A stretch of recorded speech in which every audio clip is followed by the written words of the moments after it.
Hi, this video is about how you go about to even start doing your close-up view of your object.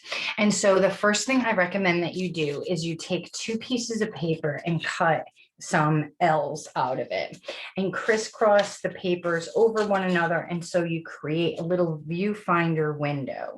It's with this window that you're able to crop away all of your image and to be able to see your image in a more close-up cropped view. And so I have a picture right here. You can use pictures or you could use actual objects, whatever you want. I just want to show you, I have a picture here of a sunflower, and by using this viewfinder and placing the viewfinder over the sunflower and cropping away a lot of the sunflower and only showing a part of it will help me figure out an interesting composition that I could do for my painting. One thing that's important is that the window opening should match the proportions of your canvas. So you wouldn't want to crop an image in a perfect square if your canvas is rectangular.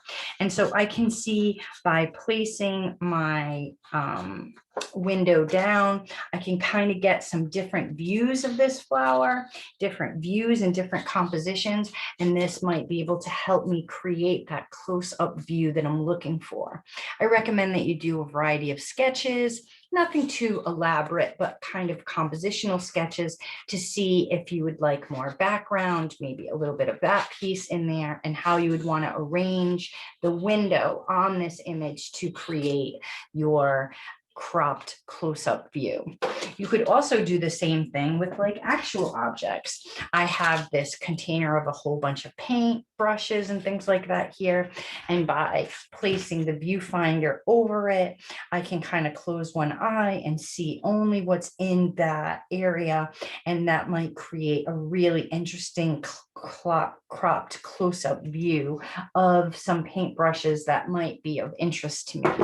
Or you could even go and choose something like my house has a huge amount of famous paintings and books and things like that.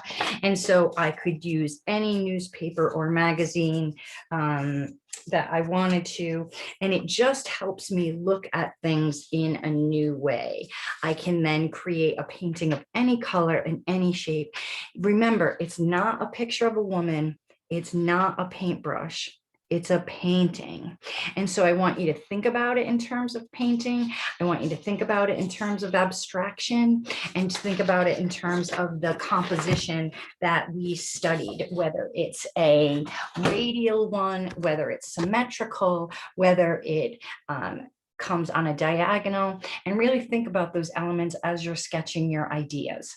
Once you come up with a composition that is interesting, don't make it too plain and simple, but is interesting, I want you to try to transfer that onto your canvas with pencil, and then you can pick any colors you want and practice blending.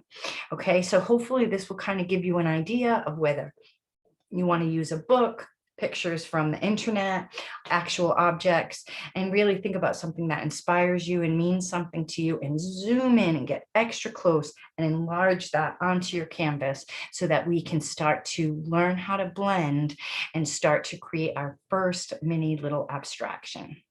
Okay, let's get started.